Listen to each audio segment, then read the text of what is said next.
പൂന്താനം മഞ്ജുളയോടന്നു ചൊല്ലിയ ആൽമരമെങ്ങാണ് പൂമാല കൊണ്ടവൾ ചാർത്തിച്ചു പോയതിൽ ശേഷം അതെന്തായച്ചാ പൊന്നമ്പലത്തിൻ കിഴക്കേ നടക്കൽ ആലിൻ ചുവട്ടിലായി മഞ്ജുള ചാർത്തിച്ചൊരാമലർമാലയും ദിവ്യമായി തീർന്നല്ലോ കണ്ണനായി മാത്രമെന്നോർത്തവളേകിയ മാലയതും ചാർത്തി കള്ളച്ചിരി തൂകി ശ്രീലകത്തെപ്പോഴും കണ്ണൻ വിളങ്ങിയല്ലോ ഇങ്ങനെ മാലയെ കാറോളി വർണ്ണന്റെ മാറിലായി വന്നച്ചാ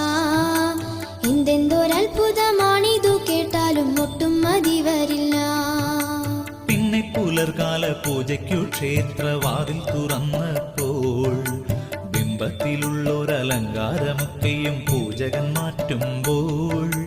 എത്രയെടുത്താലും ബിംബത്തിലാ മാല പിന്നെയും കാണുമല്ലോ